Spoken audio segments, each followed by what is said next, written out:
Welcome to Proper Wealth with me, Paul Mahoney, the show where we discuss all things wealth creation, including property. Joining me today is Tony Gimple, the founding director of Less Tax For Landlords. Welcome, Tony. Hi, Paul. Good to be here. Thanks for joining me. Pleasure, mate. So today we're talking about tax, Yep. and specifically tax in relation to property or property investment. Yep, So there's obviously been lots of changes lately. I'd say. It's an area that I'd say is of great interest, perhaps surprisingly. Yes, yes. Tax isn't something that people really get all that excited about, but because of all the changes, it's quite important to understand, isn't it? It's very important. So look, people get all worked up and out of shape about tax, whether they're in property, landlords, immaterial. Yeah. It's part of the state protection racket. It keeps the lights on, the ability to have programs like this, pays for healthcare and so on. However, nobody likes paying tax, and tax collector is one of the world's oldest insults. And then we take a look at it in terms of, property. The private rental sector, PRS, has for quite a while now overtaken the public sector in providing housing. And because of things like Section 24, which we're going to explain, increase in stamp duties and so on, you've now got one of the most productive sectors vilified and effectively taxed on turnover, which is unlike any other business. Yeah, and it certainly seems to be the general consensus that part of the reason for the changes was that landlords were an easy target. Yep. Viewed as the fat cats that make the tenants' lives difficult, which, as we know, isn't the truth. No. And I'm sure anybody who's interested in watching this show would agree with me there. Perhaps we start simple and we can build from there. So I mentioned about changes, and the three main ones that I assume people want to know about will be Section 24, the treatment of mortgage interest, yep. Buy-to-let mortgage interest, yep. The stamp duty changes with yes. regards to multiple property ownership, and also the Prudential Regulatory Authority changes with regards to the way that lenders need to view mortgage serviceability. So let's start with the first one, Section 24. What is it? Okay, Section 24 is, as you already described, it's a way of capping the amount of mortgage interest relief that you can claim as a legitimate business expense. So by the time we get to 2021, the maximum relief will be at the basic rate tax rate, regardless of what tax rate you're actually paying. That has very ill effect. We are seeing people who have made a decision to run businesses, contribute to the community, pay a lot of taxes, who by the time we get to 2021, their tax bills alone will exceed their profit in that year. Right. The net effect is people are going to be driven from the market, the state is going to have to find the money. Yeah, first-time buyers will get back on the ladder. But that's a very blunt instrument to solve, which was never really a problem, and it's classical short-termism. Okay, so for some people it's quite damning. It ruins their business model. Yeah. On the other hand, for some people who call themselves, landlords, shouldn't be really there in the professional sector in the first place. They've got one or two properties they've inherited, or maybe when they had two places when they were single, they've now got one and rented one out. They aren't running a business. They've got a little investment, the same as you might put some money into a bond or an equity, and that's it. It's quite right for it to be taxed as such. But if you're running a professional property business, and when we go on to talk about the PRA, what the definition is a portfolio landlord, 4 or more properties over and above your principal private residence, then the rules are frankly crazy. Yeah, okay. And I suppose, especially for that type of person, that's when it becomes very important to have a very clear strategy, and as you say, view it as a business, as opposed to just buying a property here and there and hoping for the best. Correct, which is how a lot of people actually start. And then, for instance, we know one chap, wage slave, looked at his pension one day and thought, well, if I were 50 or 60 tomorrow, I couldn't retire on that. Just happened to turn left out of the station one day as opposed to right. Started off as an accidental landlord by seeing a property and saying, that can't be that cheap, and it was, and he bought it, to some 30 years later, having well over 300. Employing people, fantastic quality of housing, a real business. But he started off by having the same accident the rest of the sector did. Yeah, okay. All right, so Section 24, essentially, as you say, meaning that mortgage interest is only tax deductible at the basic rate of tax, regardless of your level of income. So So that's that way. I suppose we'll move on from there and talk about how that might affect people as we go. We've also got stamp duty. So what were the stamp duty changes? Well, effectively, George Osborne stuck 3% stamp duty hike on anything other than replacing your principal private residence, your own home. Everyone got all out of shape about it at the time. Stamp duty is a really easy way of saving tax, money for nothing and your chicks for free. It goes back, well, a long time, but it was used to fund the Napoleonic Wars. Window tax was an early version of the day, so the wealthier you were, that you had more windows, you started to brick them up to mitigate tax. Yeah.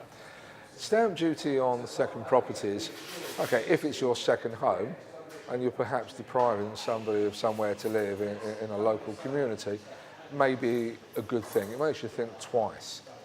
However, it's a transactional tax. What comes around goes around. You just have to suck it up today. It means you can't spend as much, that's all right. But when you sell it, it just goes through the system, it washes out. However, some of the latest research has shown that stamp duty revenues have fallen significantly since the 3% duty was stuck on. So, Keynesian economics says the lower the tax, the more revenue the exchequer collects, the healthier the economy. Yeah. Clearly, the additional stamp duty is having a bad effect. Yeah, okay. And then we spoke about the change with regards to portfolio landlords, so the Prudential Regulatory Authority, late last year. Yes. So if you can just have a brief description of that. Okay. Well, the Prudential Regulation Authority is all about encouraging sensible, responsible lending. Nobody wants to go back, 10 years or so. We all know what happened. It was damn painful. So overall, it's a good thing. Portfolio landlords, 4 or more properties. The real changes here are that then actually are going to be treated as a business, as if they were a commercial borrower, even though they're still doing so in their own names. There's going to be what's called stress testing, just to see how much pressure they can bear if interest rates really rise. Now, sadly, I'm old enough to have had lots of mortgages in the late 80s and early 90s. I wish I was stress tested then, because interest rates went from 3% to 15 and 16%. That really hurt. Another part of the new rules to make sure people make sensible lending is to look at the entire lending portfolio, not just the individual deal. Does it stack up overall? Are you overextended? Can you repay? What's going to happen if you get voids, dilapidations? How are you viewing risk management? What will happen because of Section 24, where your amount of tax rises, the amount of profit you make falls? How is that going to affect borrowing and repayment? So all of those are designed to more responsible borrowing, more responsible lending. So in other words, if you're an ordinary business, you'd be going through this anyway. Yeah. Look, in my view, certainly the third change, the portfolio landlord changes seem sensible. Overall, if someone's got a portfolio of 10 properties that just don't stack up from a yield perspective, but they're buying one that's great, that lender is at risk of their other 10 falling over, aren't they? Yeah. Having said that, it's better to have a wide base than everything concentrated in the one property. Of course. But nonetheless, you have to look at the whole thing, your own mortgage, your own tax status, where you are in planning, what happens when things go wrong, because they do. Overall it's a very good thing. It's business savvy. And I think a lot of people have viewed this as like a third negative thing, but I don't think it necessarily is that. It's just about ticking a few more boxes and making sure that, as you say, they're going about business sensibly. Correct. Look, and if you're running a professional property business, no difference when you were running any other professional business. You'd have all the numbers to hand, going to the bank, asking for an overdraft or any other kind of facility. They're going to ask you for it, so as a proper business, you'll have them anyway. It's business. Okay. Suck it up, get on with it.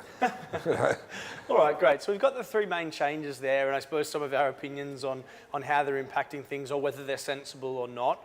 Thanks, Tony. That's all we've got time for now. Join us after the break for more discussions on Proper Wealth with me, Paul Mahoney.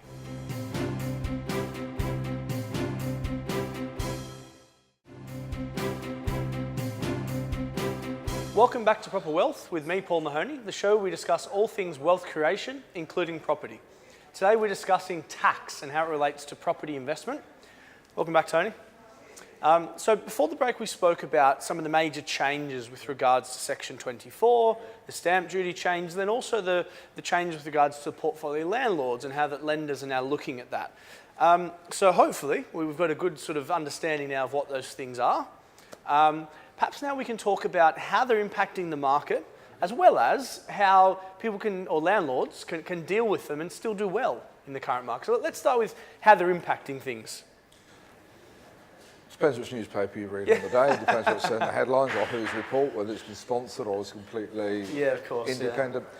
The truth of the matter, it is having an impact. Landlords, particularly the real accidental ones, are being forced to evaluate whether or not they should stay in the market. There are almost more first-time buyer mortgages being granted, which is overall is a good thing. You know, property as a home or part of a business always works. So the changes are starting to have an effect, and cumulatively they will continue to have an effect. But the upside is that nature abhors a vacuum. Anybody who wants to, anybody who is maximising the commercial benefits of building, running, and growing a professional property business will say, okay, there's opportunity here. I've got access to liquidity. I've got access to mortgages. I am running this as any other business, so we're going to start to take up the slack.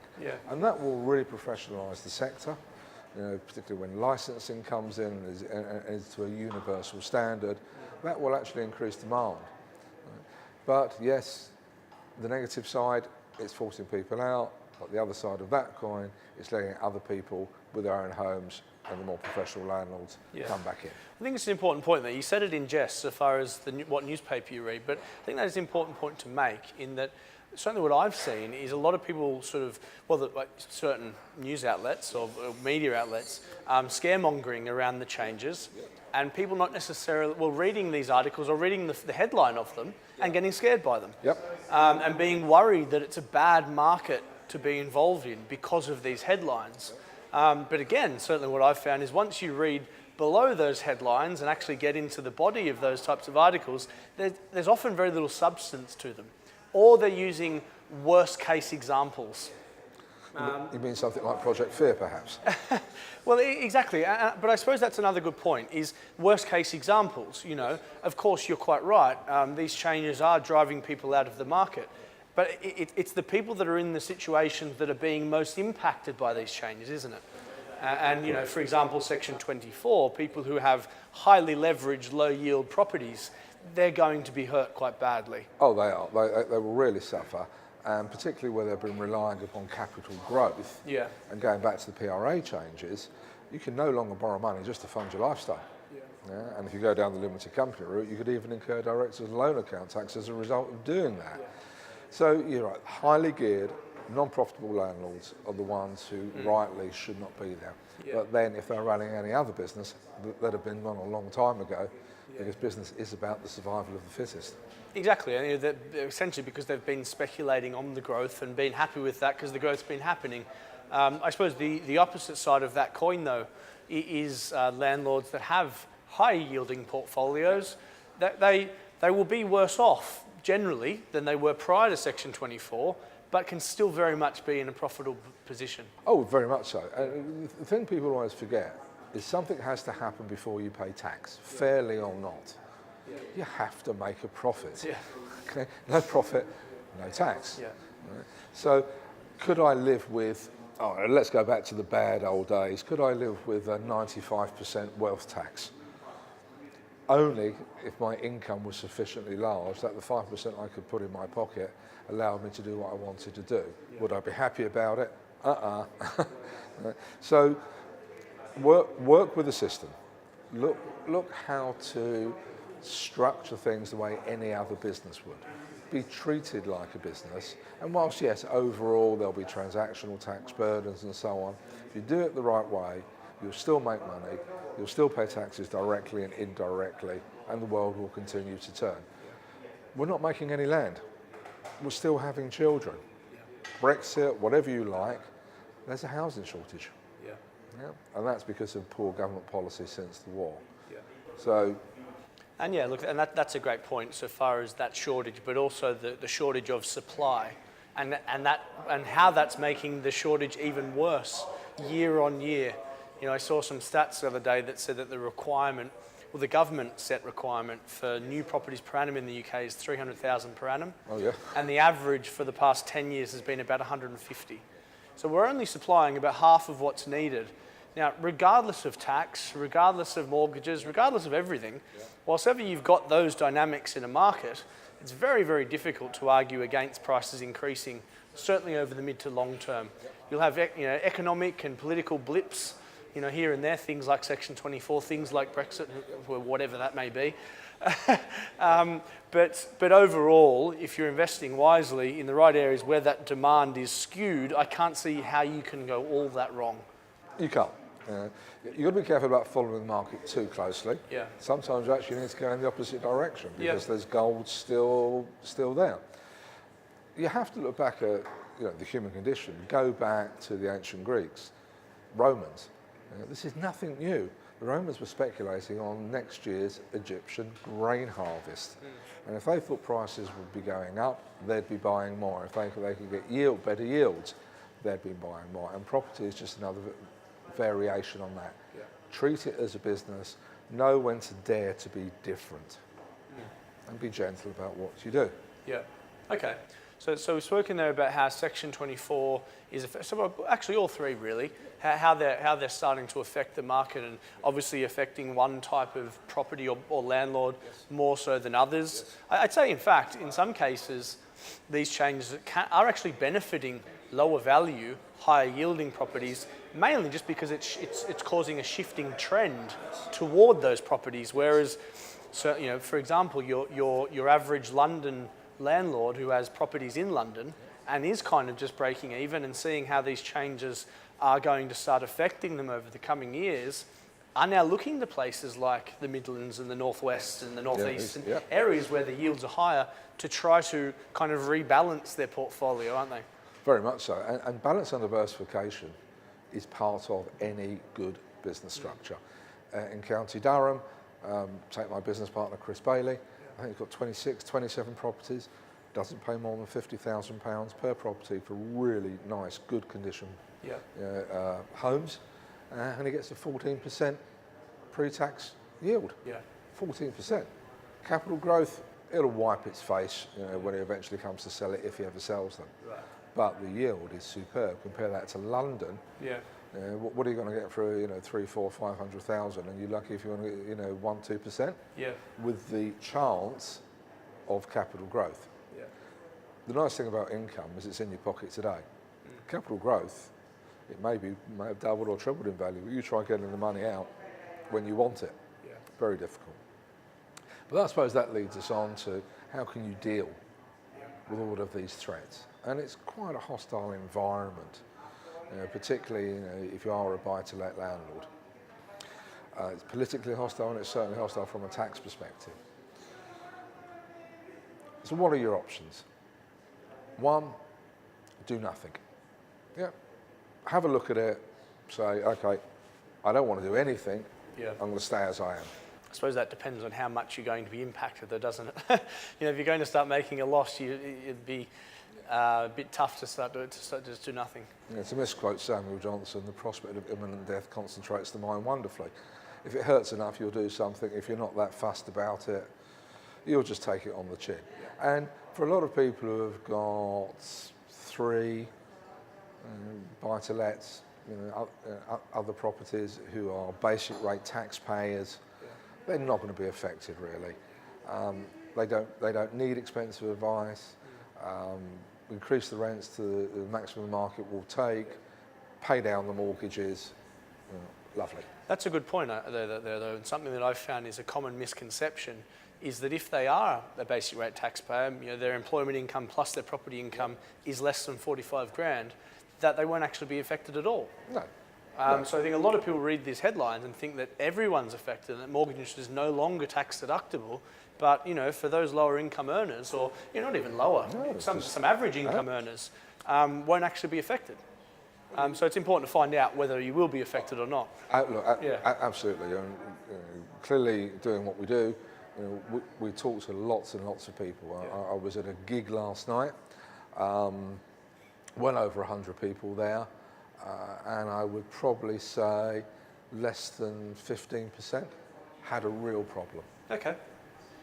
All they needed to do was maximise their returns, keep their, run good properties, keep longer term tenants, pay down the mortgages, happy days. I'd say that's relatively reassuring, that sort of ratio of people, especially I'm assuming it was a room full of landlords. Oh yeah, it was. Yeah, it was run by Redbridge Council. Right. Yeah, with the NLA, looking at enforcement, standards, tax, the whole thing, basically how to be a professional landlord. Okay. So for those sorts of people, either they can do nothing or there might be some simple ways that they can fix things. For example, diverting income or those sorts of things that they could do. For the people that do actually have a problem, okay, how do they fix it? Okay. How do they fix it? They really have two choices. One is they could take the populist and easy, obvious route of incorporating, going from a natural person, Paul Mahoney, to an artificial person, Paul Mahoney Limited. That will get them over Section 24 for the moment, because it's a legitimate business expense, but it's fraught with problems. You are now a commercial borrower. You've got to remortgage all of your properties. You can't do it one at a time, it's all or nothing, particularly if you want to successfully win something called Section 162 incorporation relief, i.e. No stamp duty and capital gains tax held over. And by the way, HMRC recommend that if you're going to do that and you're not actually working 19 hours a week in the business, you set up a partnership or a limited liability partnership in particular as a vehicle then to get incorporation relief. Because incorporation relief is only available to trading businesses, and limited liability partnerships, the income is treated as trading income, so therefore, that's one of the steps. So I suppose for an individual, all of that, although I've heard that before, if it was the first time I was hearing it, it would be pretty complex. So seeking advice, I suppose, for that person that has a problem, make sure you get the advice and get the advice as soon as possible. Well, okay, the hard part is realising you've got a problem. You've got to admit, I don't know what I don't know. I may be a good X, Y, and Z, but I don't know about this. The next thing, you've got to make sure you talk to a specialist commercial and property accountant. Talk to a specialist estate planner, personal estate and business succession planning. Talk to a specialist business planner. Talk to a specialist financial advisor. So don't sit on your hands. Make sure that you speak with all these specialists, get the right advice at the same time, and that it all works together. Correct. Okay. Well, that's all we've got time for now. That was very informative. We found out about all the tax changes and how to deal with them, but the key to that is in the end there is just make sure you're getting the right advice that works for your whole financial picture. Correct. Absolutely. All right. Well, thanks very much for joining us, Tony, and thank you very much for joining us as well. Join us next time for more discussions on wealth creation, including property, with me, Paul Mahoney.